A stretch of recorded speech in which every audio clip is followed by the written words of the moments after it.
તો મિત્રો તમે જોયું થંબનેલ ઉપર હમણાં કે જે 5 માછલાના નામ જાણો મિત્રો.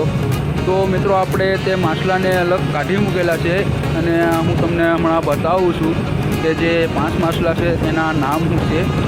અને વિડીયોને મિત્રો અંત સુધી જોજો. વિડીયો તમને જોવાની બહુ જ મજા આવશે. અને અમે અહીંયા અવનવા વિડીયો પણ અપલોડ મિત્રો કરતા રહીએ છીએ. અત્યારે અમે સમુદ્રમાં છે મિત્રો, તમે જોઈ શકો છો સમુદ્રનો નજારો પણ.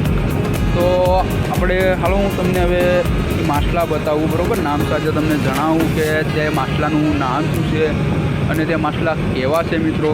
એના વિશે તમામ માહિતી હું તમને આપીશ મિત્રો. કેમ કે અત્યારે તમારી પાસે માઇક તો નથી, એટલે તમને અવાજ આવતો હોય કે આવતો હોય નહીં, મેનેજ કરી લેજો બરાબર. કેમ કે આમાં કાંઈ હવે માઇક બાઇક તો દરિયામાં તો કાંઈ ટાવર બાવર તો હોય નહીં કે કાંઈ ઓનલાઈન કે કાંઈ મગાવી લેજે મિત્રો. એટલે હવે તમે મેનેજ કરી લેજો. એરફોનથી અવાજ આવે કે ન આવે બરાબર. લગભગ તો મારા અંદાજથી આવીએ તો કરી જ. હવે તમે વિડીયો ઉપર નવા હોય તો ચેનલને સબસ્ક્રાઈબ કરી મૂકજો.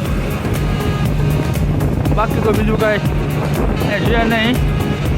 હજી 4-5 માછલા આવ્યા જેના નામ હું તમને જણાવું ને સમજાવું મિત્રો કે કયું વસ્તુ ખાવામાં સારું લાગે ને દરિયામાં કેવા માછલા આવે. તો હાલો મિત્રો, તો હવે આપણે વિડીયોને ચાલુ કરીએ. તો મિત્રો વિડીયો ગમે તો લાઇક શેર એન્ડ સબસ્ક્રાઈબ જરૂર કરી મિત્રો. હાલો તો મિત્રો આપણે હવે વિડીયોને ચાલુ કરી દઈએ. એટલે જલ્દી પતનગર પાછો વિડીયો છે ને મિત્રો બહુ લાંબો થઈ જાય. હાલો તો ભાઈ ઘા. તો મિત્રો અહીંયા તમે જોઈ શકો છો આપણો માલનો ઢેકલો પડ્યો. હવે આપણે આ માલને શૂટિંગ કરવાનું છે. શૂટિંગ કરીને પછી અલગ માછલા કાઢીને હું તમને એક એકના નામ જણાવું. હાલો શૂટિંગ કરી લઈએ. તો મિત્રો અહીંયા તમે જોઈ શકો છો આને. આ મિત્રો કારો ડોન છે. આ કારો બુટા જેવો દેખાય કેમ કે આનો કલર જ આખો, આનું નામ જ કારિયો ડોન છે. આના દાંત મિત્રો તમે જો કેટલા કારા છે, જાણે એમ લાગે કે આ પાન ખાતો હોય. જતો કર્યા કોઈ મને તો લાગે આ કોઈ બ્રશ જ નથી કરતો મિત્રો. તમે જોઈ શકો છો ક્યારનું એને પસાડું. આમ તો જીવતો જ છે પણ ગોટા કરી ગયો જ આપણે યારે. હવે ક્યારનો પસાડું પણ ક્યાં જો ને આમાં જીવતો જ નથી થતો, એમને મરી જેલ જીવો જ છે મિત્રો. આને મિત્રો કારો ડોન કહેવાય. આ આવે જ મિત્રો, તરતા જ આવે કેમ કે તાકલા તો કોઈ દિવસ ન આવે. હાલો હવે આ તમે જોઈ લીધો કારા ડોનને. હવે હું તમને મિત્રો બીજું માછલું બતાવું.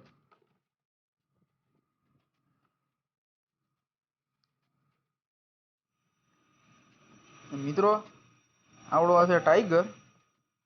આને તો મિત્રો તમે ઘણા વખત જોયો છે ઝીંગા ફાર્મિંગમાં ને.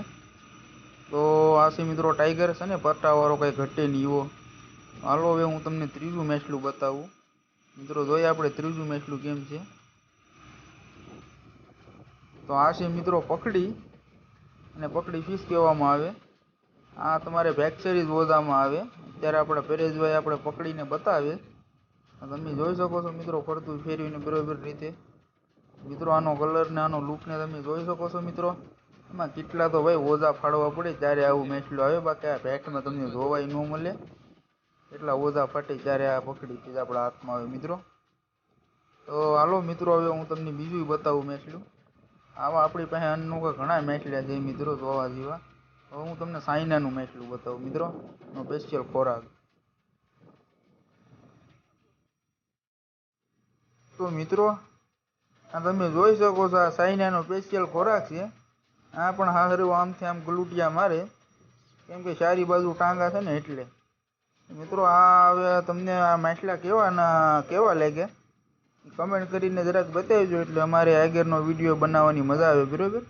તો મિત્રો ચેનલ ઉપર નવા હોય તો ચેનલને સબસ્ક્રાઈબ કરી મૂકજો અને સાથે બેલને પણ દબાવી દેજો ઘંટીને, એટલે તમને વિડીયો નવા મળતા રહે. અને કમેન્ટ કરીને બતાવજો કે વિડીયો તમને કેવો લાગ્યો. तो हालो जय हिंद जय भारत मित्रों। और अगर तुम लोग नए हो तो सब्सक्राइब करो, वो जो लाल वाला बटन है उस पर फूट फेंक के मारो या फिर मोमबत्ती, मुझे नहीं पता, बस क्लिक हो जाना चाहिए। समझ रहे हो? समझ रहे हो आप? समझ रहे हो?